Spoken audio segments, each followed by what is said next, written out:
Thank you, everybody, for joining. Wanted to introduce ourselves and folks that are in the room here.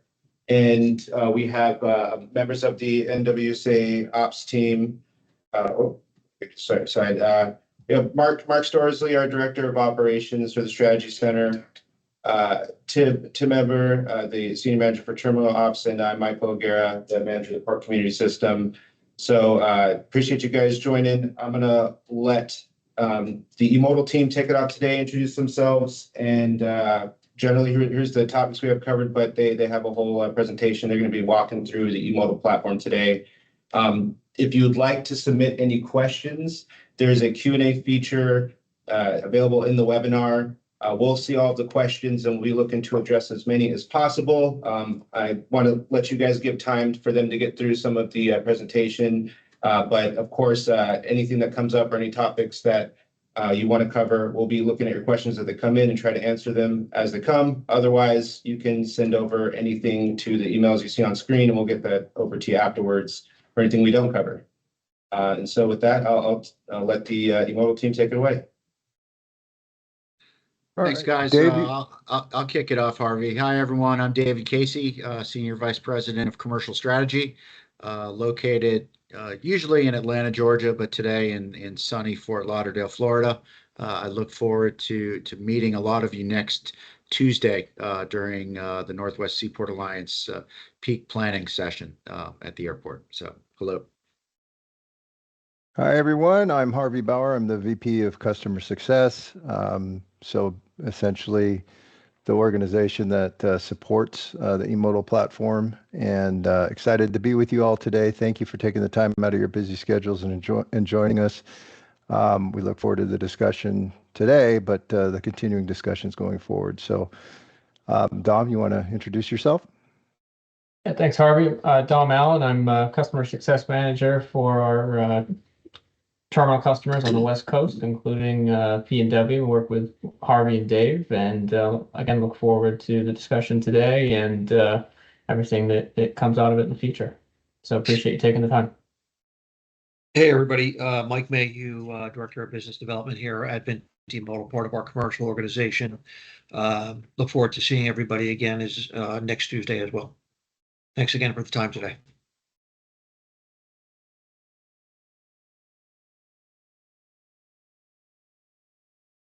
All right, so I'm going to stop sharing here, and Dom, I think you're gonna jump into some of your guys' presentation. I think you wanted to start with. Oh, here you go. All right, let's take it away.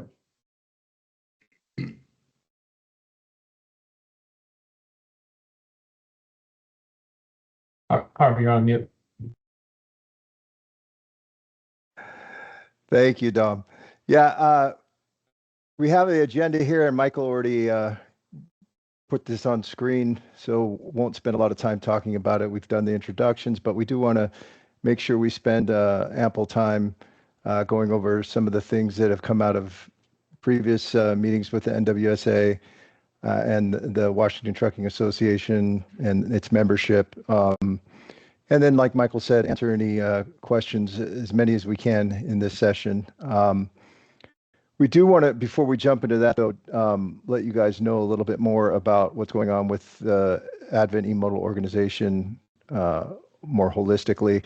But before we even jump into any of that, I do want to, again, thank the NWSA and all of the folks that are joining the call today in the Washington Trucking Association, particularly, of course, Michael, Mark, and Tim for helping put all this together, because it is no small feat to coordinate something like this. So we appreciate you guys very much. And again, we appreciate the opportunity to speak with all of you today. So with that said, as I mentioned, there's some kind of organizational updates we wanted you to be aware of. So I know the NWSA is well aware, but we're not sure if all of the motor carrier community has heard about the acquisition of Advent eModal by a company called Cargo Sprint that happened late last year. This acquisition and this merger is something that we're very excited about. It opens up a lot of capacity for investment and growth. And I don't just mean growth in terms of new business, but growth in terms of product development and making improvements on those products, particularly as relates to the trucker experience in the platform. So we've got a lot of focus on that, and we'll share some of that today as well. You are all fairly familiar with Advent eModal as a visibility and execution tool. And on the execution side, speaking specifically around making appointments and paying fees online and those sorts of things. But mainly until recently, exclusively focused in the marine terminal environment. We've done some work more lately in the intermodal rail terminal environments. But you guys know us pretty well. You may not know Cargo Sprint, though, but they're also an industry innovator and a real leader in the industry that's primarily focused on streamlining the payment processing. They do have some other execution tools as well to help optimize the flow of freight, but really mainly in the air freight space. So very complementary organizations that we firmly believe and are confident that these combined organizations will equal or greater than the sum of its parts. So we're excited about this. It is very much a work in progress. Integration to enterprises like this takes some time. We've made significant advances in that effort over the last several months, but there's still more to come. So, for example, at some date later to be announced, we will have a rebranding exercise completed. And we do know at this point that the organization will be rebranded Cargo Sprint. We can't say right now exactly as to what the product branding will look like. We may keep the eModal brand as the community system portal. We may have another brand, but of course keep you guys apprised of that as things move forward. But very exciting times for us, and we hope that we're confident that you will see some very positive changes as we move forward. So we wanted to spend some time looking into some of those, like I said, investments that we're making into the trucker experience. So one of the things that we went through last year, mid-year, I think last year, we introduced what we call a revised, updated trucker portal. From your perspective, that's essentially the ad visit screen and the ad visit process, right? When you're creating an appointment. So we went to a kind of wizard-based approach that really helps in terms of back-end efficiency in doing edits and checks behind the scenes, and also, in most cases, leads to a on par or quicker experience for the trucker in creating a new appointment. That said, we did hear some feedback from the community, not only in the Pacific Northwest, but in some other gateways that, there is a desire to kind of have a single screen flow for creating an appointment. So we are in the process of not just design's pretty much finished. We're in the development stage of providing a new single screen for a single visit flow. So if you're just creating one appointment and you want to do that in a single screen, you can see on the right hand side that's not a mock-up, that's an iteration of the development of that single screen. But we're allowing you the ability to use that single screen for simple one appointment, but also if you want to use the new flow with the wizard-based approach for multi-visit, if you're creating multiple appointments at one time, you can toggle to that approach. And so you can go between one or the other at your choice. So we're excited about this new enhancement. Like I said, we're in development. We're targeting fourth quarter of this year to really begin rolling this out. And so we'll keep NWSA and the rest of the community informed as we get closer to that date. There's also one other thing I failed to point out, that we've also designed this in a web responsive manner so that it's friendly with mobile devices. So, if you're using it on your phone, your tablet, it will render nicely, and you'll be able to use this single screen, single visit approach when we roll this into production. Now, also kind of on the trucker experience investment and forward progress side of things, we're working on a portal concept.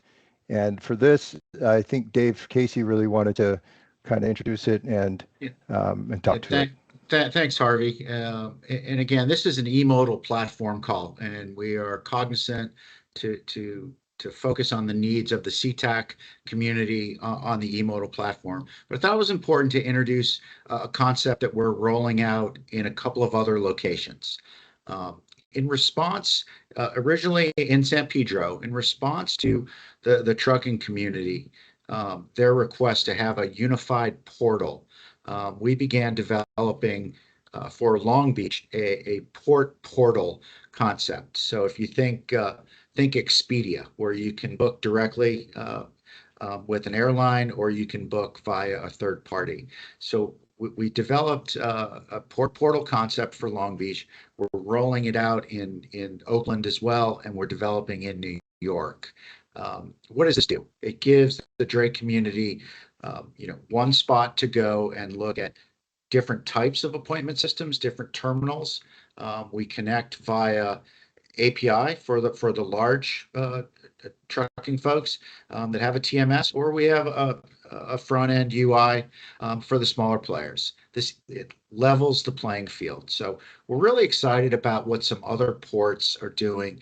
And the exciting thing for CTAC is we're working with John and Jeff and Mike and their respective teams to look at how can this bring value to the Pacific Northwest? How can we reduce your time in the platform and give you the ability to set it and forget it mentality, up to 14 days.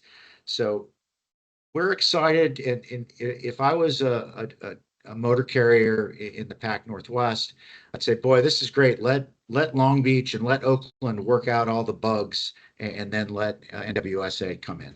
So just a couple of features. Unified experience versus one interface. So you have one platform. The set it and forget it mentality, right? The intelligent appointment scheduling. No need to continually, hitting the refresh button and coming back. So set it, simplified navigation, empty return optimization, automatically schedule based on terminal requirements, right? So nothing that we do is in a vacuum. We work with the Port Authority, terminal operating partners to make sure that the parameters are right and giving you, the motor carrier, that important information. Dispatching efficiencies. How do we facilitate dual moves, right? And support the full lifestyle. And give you the ability to reallocate resources and free up your dispatch. And D&D. No one likes D&D, but it's a fact of life. So giving the ability to schedule an appointment based on a last free day, and giving also the ability to settle fees in that same platform, making the motor carrier life easier. So you have a great progressive Port Authority that is committed to offering best in practice value props to the community. So we're excited, and I look forward to next week meeting you in person, talking more about what we're doing in New York and Long Beach and Oakland, and helping John and Jeff and team get forward and get programs like this off the ground. So thanks, Harvey. I'll turn it back to you. Thank you, Dave. Appreciate it. So speaking of best practices, I know this is one of the things that we've been talking with the NWSA about recently in terms of, some questions that have arisen from the motor carrier community there in the PNW. These are just a few that they've mentioned to us, and that, quite frankly, we've heard about as well. But we wanted to hit on these in particular, and then we'll get into some additional, let's say, pain points.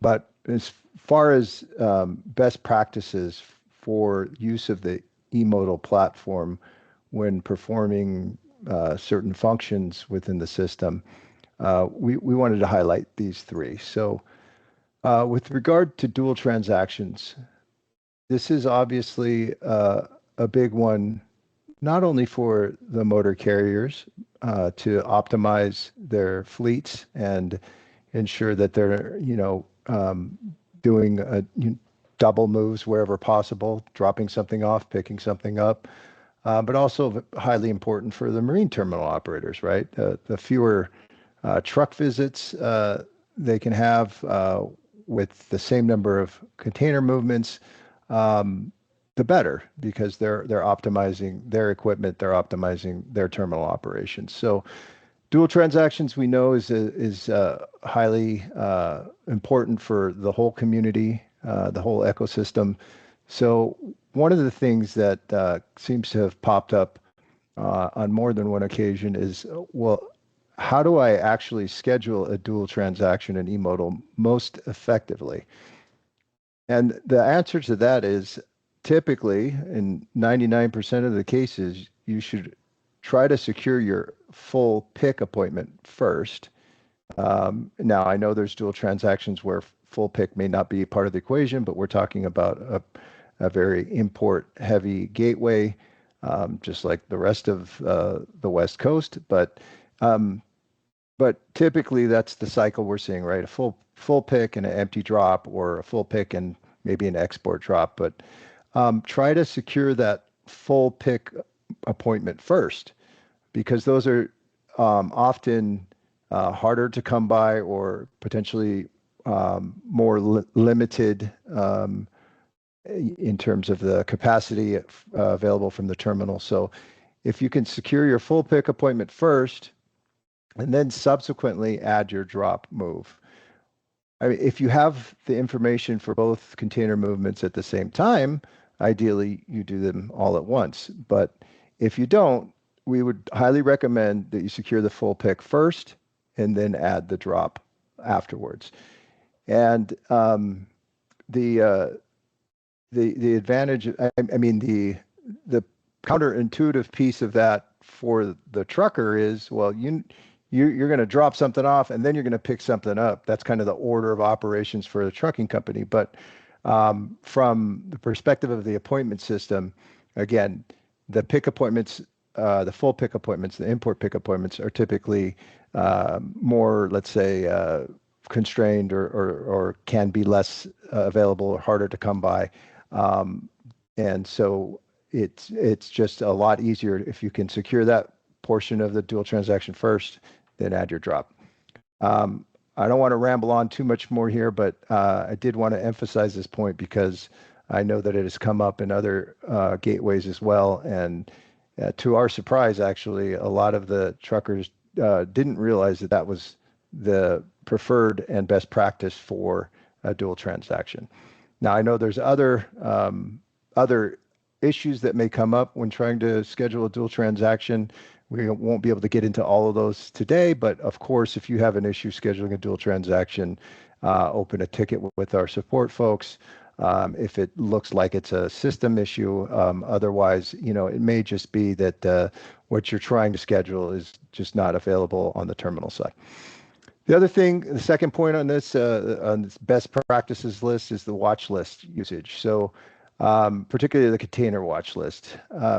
We really feel that watch list is a vital tool. It's the biggest piece of what we call visibility within our system, right? So it all kind of stems from or starts with the watch list. So when you know you're going to be picking up an import container, the flow typically should be, it doesn't have to be, but the flow would typically be, you add that container to your watch list, you check if it's available, the customs has been released, the freight's been released, there's no encumbrances to picking up that container, and then you schedule the appointment. So you could do that from the watch list itself, or you can go into My Appointments and add a new appointment from there. But a couple of things to be cognizant of. One, you should try to manage those watch lists and not just let them grow and grow and grow out of control. We do have a limit of 500 on the container watch list, so you should be aware of that. It says that in print right on the screen when you add a container to your watch list. It says there's a limit of 500. If you go beyond that, we will drop off automatically the oldest containers from your list so that you have no more than 500 at a time. The other point to this is there's something that we find a lot of truckers don't necessarily leverage and take advantage of, and that's customized views. So, and I can show this here in a few minutes if we have time, but there's a little filter icon in the upper right of the watch list screen, and that's where you can select different criteria to really filter down your list. So if you're only interested in T18 containers on your list, or T18, T5, and Husky that are on your list, you can set up your own filters by virtually any criteria, and you can save those views for future lists or for future use, excuse me. So really encourage you guys, if you haven't, to take advantage of that. It's a pretty handy tool and really helps you manage and maneuver within your watch lists. The final thing I want to mention on this, and I don't have it on the screen here, is we do understand that some trucking organizations have a presence in multiple gateways, and from anecdotally we've heard that in some cases those trucking companies may have a watch list that has containers from Seattle, Tacoma, Oakland, maybe even LA Long Beach. We would highly encourage you, if your dispatching activities are that centralized where you need to maintain that, that's fine. On the other hand, if what's happening is your dispatchers in the PNW and Oakland, for example, are sharing the same credentials, and those watch lists are just growing and growing, we would highly encourage, in fact, it is a violation of the terms of use of the platform to share credentials. So we would highly encourage you to have your own account for those dispatchers in each region. I won't belabor the issue, but that's just another thing to look out for. If you're having trouble managing your watch lists and it's due to having multiple dispatchers using the same credentials, you really should consider setting up accounts for those dispatchers, their own individual accounts. And that's a very simple process, and we have materials available on our website to walk you through that. Sorry, Dom, go ahead. No, you also hit it on. I was just going to add that at the end of this presentation, we have some links to some training and educational materials that we'll make available to this group, and included in that is information on how to properly set up users under your account and assign them the permissions that account should have. So more to come on that, but you touched on the other part, Harvey, so thanks. Great, thank you, Dom. And finally, in the context of best practices, we wanted to talk a little bit about the check-in feature, which has been available for a better part of a year, and really only been employed in the Pacific Northwest over the last 6 to 8 months, I think, and at a couple of terminals. It is a terminal option to deploy this feature or not. I don't want to go too far into the history as to why it was developed, but suffice it to say that it was not only to help out the terminal operator, but it was also originally conceived to help out the motor carriers, right? So if a terminal asks you to check in and provide needed data to process that gate transaction, and if the motor carrier does not provide that data, the idea is that the system can automatically cancel the appointment. Doesn't have to, but it can automatically cancel the appointment.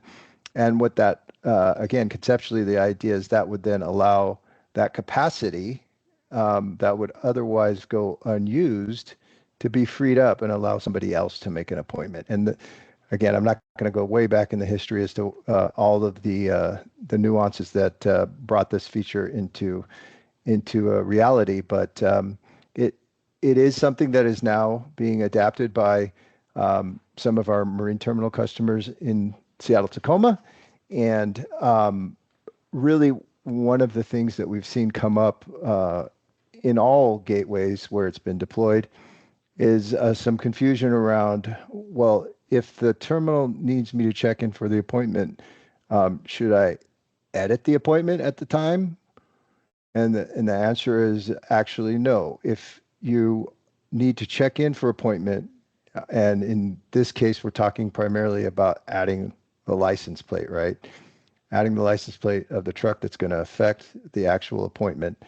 When you go to add or update even that license plate, and you're doing so before the check-in cutoff time, and the cutoff time will be displayed for you when you make the appointment. It'll say, hey, your cutoff time for check-in is, let's say if it's a 8 a.m. appointment, your check-in cutoff is 7 a.m., however it's configured for that terminal. But it'll tell you in the UI. So if you go to check in for that appointment before the cutoff, you should be using the check-in function. Should not be editing the appointment. The edit function of an appointment is for, well, certainly for any appointments that don't require check-in, but for things like, you're doing an empty drop, you put in one container number, an hour or 2 hours before the appointment, you realize that's not the container number that you're going to be dropping off at the terminal. So you want to update that container number, then you would use the edit function. So I hope that's clear. We just wanted to make that point because I know it is something that has come up on more than one occasion. And again, we have resources and materials about this. And in particular, we have a link to the actual check-in article that talks about all of this at the end of this presentation. So moving on to some pain points. And again, we want to thank the NWSA. I was unfortunately not able to attend the last WTA Trucker Outreach Forum. I think Dawn may have been able to attend some of it. But the NWSA did convey some of the pain points that were discussed during those conversations. And so we wanted to make sure we at least hit upon some of those. And again, if we're not getting all of them, we'll do the follow-up that's necessary to make sure that your questions are answered. But the first one is, again, just to the edit versus check-in. Use edit for appointments that are not requiring check-in, and use check-in for appointments that require a check-in. If the appointment doesn't require a check-in, you'll see that not only in your My Appointments screen. There's a column that says check-in, and if that column for that particular appointment says NA, that means no check-ins required. And if you select that appointment and you want to perform an edit function on there, you won't even see the check-in option. If the appointment does require a check-in and you select that appointment, one of the functions you'll have available is check-in. So you really should get in the practice of, if you aren't already, using check-in for appointments that require check-in, and use edit for appointments that don't, for other types of appointment edits or changes. The merge feature. So this is something that's we know has been quite a while in coming. And again, this speaks to the dual transactions and something we really want to help foster and optimize and make more efficient, both for the motor carrier community and the marine terminal operators. So we've been working on, or had been working on for quite some time, on a merge feature function. And what this does is allows the motor carrier to take two independent appointments, let's say for, again, using the most common example, one appointment they have already for a pick import, and another appointment they have for a drop empty. And if the conditions are met, the system will allow you to merge those into one dual transaction. So the first iteration of this is actually already developed. It's production ready. However, there is a limitation that we know of, and that we know will likely prevent it from providing all of the value that we want the feature to provide. And that limitation has to do with the start times of the respective appointments. Currently, the pick move and the drop move have to have the exact same start time, and that isn't always very conducive to merging two appointments together. So we're working on expanding the scope of this feature so that that limitation is no longer there. So that the motor carrier community would be able to, for example, merge a pick full appointment at 7 a.m. with the drop empty at 9 a.m. and tell the system, okay, which of those two times you want, and if there, availability for that appointment at that time, then allow the merge to take place. So we're working on that, and of course, we will announce and keep the community informed when we have that completed. But we're excited about this feature because we know it's something the communities have been asking for, and something that we really feel will help foster those dual transactions. With regard to DTR, the drayage truck registry, or trucker check as it's also known by, this is another module of the eModal platform that we've been working to improve and will continue to move forward. We did roll out later last year a new version at the gateway for the Port Authority, for the NWSA users, and we are slowly, gateway by gateway, replacing our legacy DTR system with version 2.0, as we're calling it. And we're also working on one of the pain points that we recognize for the PNW gateway in particular, and that is around the dependency for a driver to be linked with the vehicle.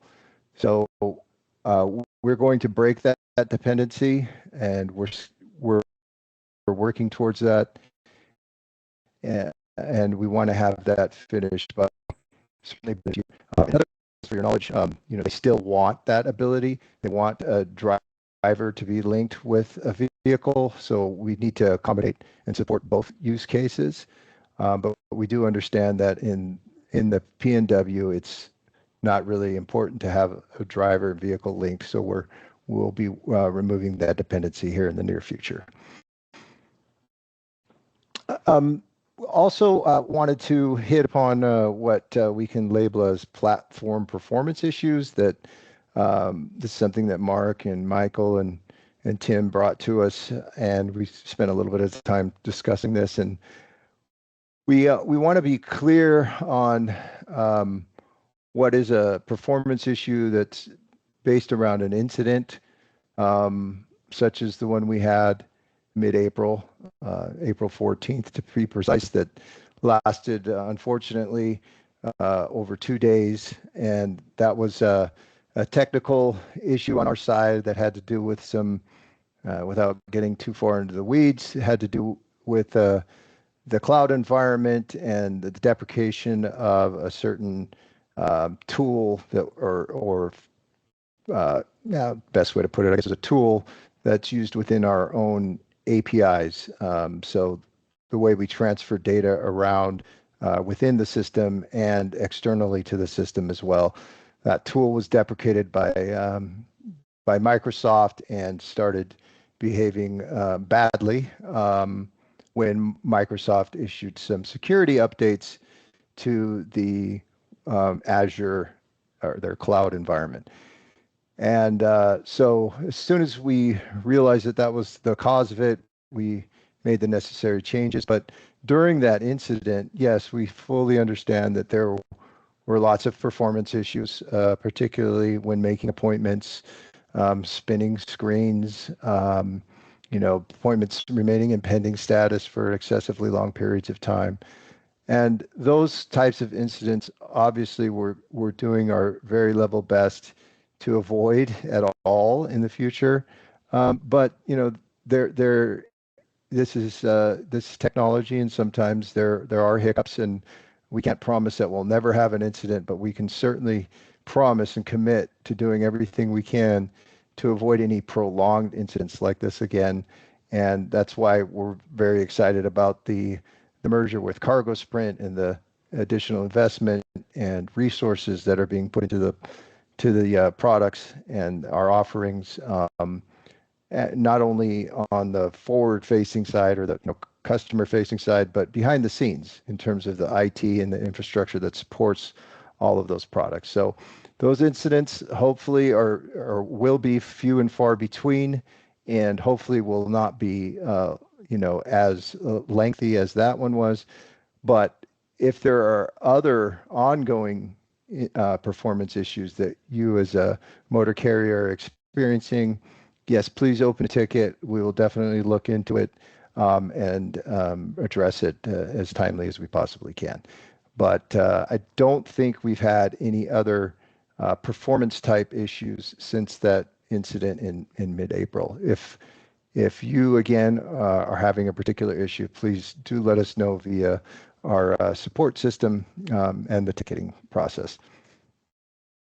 Finally, one of the yeah, I'm sorry. Sorry, Harvey. One last note on the performance issues and general incidents that happen. Though we strive to ensure that they're few and far between, and ideally never really occur. We recently also launched an enhanced platform status page. So in addition to reporting specific issues that you may be having, please continue to do that. But we will provide the link to our status page where you can go to see and get up-to-date information that we push out whenever we do have an ongoing incident. So that's a good resource to ensure that you're getting the latest that we have from when there is something going on. So it is in a prominent place right on the eModal.com website, as Harvey is sharing here. But just wanted to call that out as well. That's a resource. Thank you, Dom. I appreciate it. Yes, that's something that we recently updated. Before, it was a very labor-intensive and manual process, and HTML updating that was required to update the status of the platform. It's a lot simpler now, and therefore we can be a lot more reactive in providing updates as to the status of the platform and convey those to the community. But yes, this is the place to go if you ever have any questions about the performance of the system. If there's a system wide issue, it will be definitely posted here. Okay, sorry about flipping around there. And lastly, again, one of the things that the NWSA team brought to us was some questions or concerns about support resolution times. And I want to say, first of all, that I'm fully aware and very sensitive to the fact that at times we are not able to provide the resolution times that you deserve, and at times that you need based on the type of issue you're experiencing. That said, I do want to be clear that depending on the type of issue you're experiencing, it may take longer to resolve. For example, if there's a data issue, we have not received the latest information from the terminal for whatever reason. It may be a glitch on their side. I'm not saying that it's not a glitch on our side. Maybe we didn't process the information that they sent us, or we don't have any data disparity between the terminal and eModal, but there's some other data issue. Sometimes those things will take a little while to resolve. We don't have within our first tier of support, which is the tier that the folks that you guys normally interact with when you first open a ticket. They're not capable, and nor do we want them to be able to make changes in the database, for example, or run queries and resolve some of these more complex issues. So depending on the type of issue you're experiencing, it'll have to get escalated from that team to our more technical team. And sometimes that team may be experiencing a backlog. And so we apologize in advance if you're not getting the resolution times that you would like or that you really deserve. But if those resolution times are, extremely extended, don't hesitate to, raise it to Dom or myself, and we will definitely look into it. But we do our best to address and resolve any issues that are reported to us as quickly as we can. But please be aware that depending on the nature of the issue, some of them will take longer to resolve than others. Along with that, I also wanted to let you know that, this is part of our growing and our increased investment in the organization and the trucker experience. We are reviewing the entire support organization for optimization opportunities. How can we do better? And that includes everything from the tools that we use to the resources that we have. And this is also part of the integration, quite frankly, of the two organizations, right? So this is part of our growth experience in combining the two organizations. But while we're in the process of integrating the two organizations, we want to make sure that we're taking the opportunities to retool and optimize and make sure we have the right resources in the right place to provide the best customer support service that we absolutely can. So we appreciate your patience. We are working to get better, and I think you will see some improvements going forward in the near and medium term. So with that, I think we're done with this portion of the presentation, and I will open it up for Q&A, and I'm not sure if we've got some questions already in there. Yeah, Mhm. we've got a few, and myself and the NWSA team have been reviewing, and some of those that maybe are related to terminal specific setups. We've been replying to individually, but we've got one here that I was hoping you could address. From Paul, does the amount of containers in your watch list slow the system reload / performance time within the eModal website? We continue to have extremely slow loading / performance times while operating within the system. So any thoughts or comments on that one, Harvey? Yes. So with regard to the watch list itself, so if we're talking the container watch list, the answer is it can. And that's why we put a limit of 500 that is automatically enforced. Again, the recommendation is that you, to the extent you possibly can, is you manage those lists, to improve the speed of loading. So if you have 498 containers on your watch list and you really need all 498 of those containers on your watch list, that's fine. But what you can do to help optimize and increase the efficiency of the loading of the container watch list is use some of those customized views features that we were talking about. And in case you're unaware where that is, sorry again for the flopping around, but right here, there's this little filter icon. It says customize view. So I don't have a particularly long watch list right now, but let's say, and I have various saved views, but let's say I wanted to only view the containers on my watch list that are at, I don't know, Husky Terminal. So I just go to that's origin, sorry, excuse me. Get back to current location, Husky Terminal.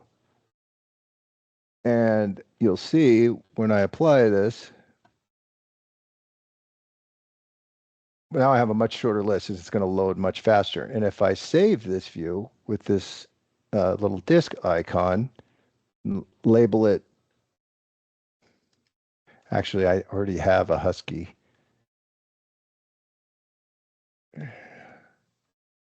view, I think. So I'm going to save it Husky Containers 2. And you can make this your default view so that the next time you load the watch list, it'll load that as your default, whatever the criteria are that you put in this saved view. Or if you don't select this, then your normal default view is your normal default view, and this one will be available for you to use later. So I've saved that now, and go back, refresh my screen, it goes back to my default view. But if I pull up Husky Containers 2, I'm going to get just those containers. So it's a pretty powerful tool, and I'm not sure how many folks are really leveraging it. But you also have the ability, if you didn't know, to sort things. Anything that has a little arrow, you can sort, up or down, ascending or descending order. And you can do that just by clicking on the column header. That actually went back to my default view. But once you have your default view the way you want it, you can sort anything any way you want it. So highly encourage you to, if you're having any sort of performance issues with the watch list, yes, to take a look at that watch list. Try to manage it. If there's containers on there that you don't need anymore, remove them. And that is a very simple process in case anybody's unaware. That's just selecting the container or containers and then actions, remove containers. But short of that, yeah, the custom views will really help you increase the performance of loading those lists. Thanks, Dom. And thank you, whoever asked that question. Yeah, it looks like Paul who is the original asker of this question, have a follow-up. I thought it would be helpful to address quickly while we're on the subject. How do containers get added to the watch list if we do not add them? The only way containers get added to the watch list if you don't add them is if you have shared credentials or you have users in the same organization that are sharing watch lists. So even though I said, we highly encourage you not to share credentials, this is a test trucking account in the production environment. I wanted to make sure I was in production so that I, experience the same thing you guys experience in production, because the experience is obviously going to be a little different in the test environment. But in any case, the only way you'll add containers to your watch list is by clicking Add Containers. You don't have to select the trade type, but it's highly encouraged that you do. I wouldn't normally recommend or worry about domestic. That's for empty containers that are only, in their empty life cycle. You're typically going to be looking for an import container that's on dock or a container in its export life cycle. And the import container, you'll see even on my watch list. Here's an import container in an empty status. It was gated in. So it discharged from the vessel, was picked up as a load, and already came back into the terminal as an empty. But that's all part of the import lifecycle. So you just add to your watch list by clicking Add Containers, select Import or Export typically, and then add the containers here, and you can cut and paste from Excel or wherever else, and hit Submit, and then they'll be added to your watch list. The only other way that they get added to your watch list, let me backtrack there for a second. So if you're sharing credentials, they'll get added to your watch list, or if you're same users at the same company that are sharing watch lists, you can have them added to the watch list.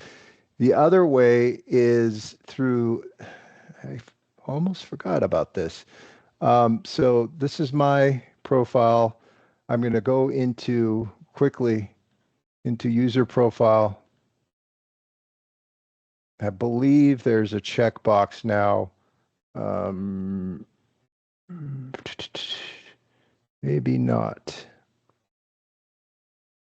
We were talking about a checkbox to add containers. If you make an appointment for a container that's not on your watch list, there would be a checkbox to indicate that you wanted it added to your watch list, but it looks like that's still in development. So I hope that helps answer that question.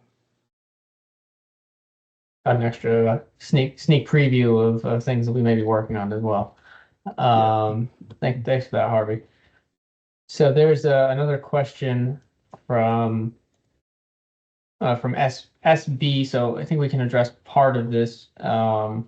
If we try to update a dual empty and a full pickup, the appointment will often push out to a later date or time than the load is secured for. Why would we lose our time slot when adding an empty? And then before you comment on that, Harvey, the second part of that is some terminals here do not allow the option for dual transactions in eModal. Again, we can't go into detail on terminal specific configurations, but I think in general we can comment on best practices for securing dual. So Harvey, I don't know if there's anything else you wanted to discuss with some challenges around duals. So the first part of the question was they have a secured pick import, they go to add the empty and they lose their time slot. Yeah. Is that okay. Well, I guess without knowing the particulars, the answer is in general, that shouldn't be the case. If you have the secured import pick, and you're going to add an empty drop, you should be able to get, as long as there's capacity, right? The terminal decides on the capacity and appointments that it's providing. If there's capacity for that empty drop at that time, then you should be able to get a dual transaction. Now, again, without getting into the particulars of the terminal setups and whatnot, there is instances, for example, where the pick import windows are much tighter than the empty drop windows. And when I say windows, I'm talking about the appointment windows that the terminal has defined.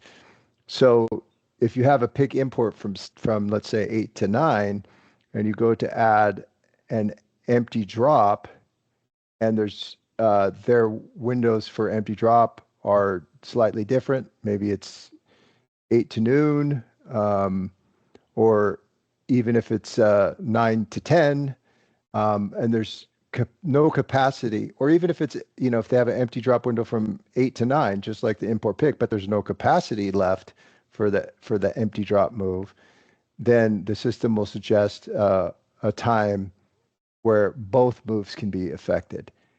So I don't know if that addresses the particular use case or cases you've run across, but essentially, if you have a pick import and there's appointment capacity for the empty drop at the same time, you should be able to add that move without issue. Now, and one of the reasons we strongly suggest you start with the pick import is because of the fact that, first of all, the windows for the empty drop are generally a little bit less, let's say, restrictive. If you started with empty drop and the window was from 8 to noon, and then you tried to secure the empty pick, tried to secure the full pick, and the window's more restrictive, it's going to look to the more restrictive time frame, right? So if you were planning to show up at 10 for that 8 to noon window, but the only available import pick time slot is 8 to 9, now you're kind of bound to show up between 8 to 9. So those are some of the things that have to be taken into consideration when you're doing duals. It's the kind of the windows that the terminal operator is offering, and the available capacity. So again, that's just generally speaking. So if you're having particular issues that you don't see a rhyme or reason why you're not being afforded the slot you had, please do open a ticket with us and we'll look into it for sure. Hey, Harvey. And Don, we're just getting to time here. I know we're going to start to see some people drop. So we've been getting questions coming in. We published a few of them that we're hoping to address here, but I don't know if we'll get to all of them with time. But in a follow-up, we will be publishing this recording, and we'll be capturing some of these questions that maybe didn't get answered in chat and provide some of those on paper as a part of distributing that recording. I do want to acknowledge there were a bunch of questions you did not see on screen that we've been trying to get to one by one. A lot of appointment configuration questions, appointment availability questions. I do want to reiterate there are some things that are outside of the eModal's control, out of the NWSA's control. The terminals do have the ability to configure it as they do today. We definitely acknowledge that there's some, that makes things a little bit complicated when there are differences in the way that different terminals are operating. But we welcome that feedback. Again, we're going to provide our emails. And if you didn't have your question answered today or didn't get a chance to ask it, we want to continue these forums in the future and continue this conversation. I really want to thank the eModal team for answering and being able to hop on as they did today. A lot of people on the call, and I'm sure there's a lot that wasn't maybe addressed, but again, want to continue this conversation, and we can start that with you guys providing the Seaport Alliance team feedback, and we can facilitate getting your answers from either the terminals or the eModal team. I see that there's some resources up here that they have on screen. We'll make sure that gets out with the recording and some of the follow-up to those questions. And again, sorry to cut this short, and sorry for the technical difficulties at the beginning of the meeting, but certainly more to come in this conversation going forward. We'll continue to have forums like this. So thank you again, Dave, Harvey, Dom, Mike, and I appreciate everybody for joining today. See you next week. Thanks, you. everyone. Thanks, everyone. Have a great Appreciate the week. time. Take care. Bye-bye.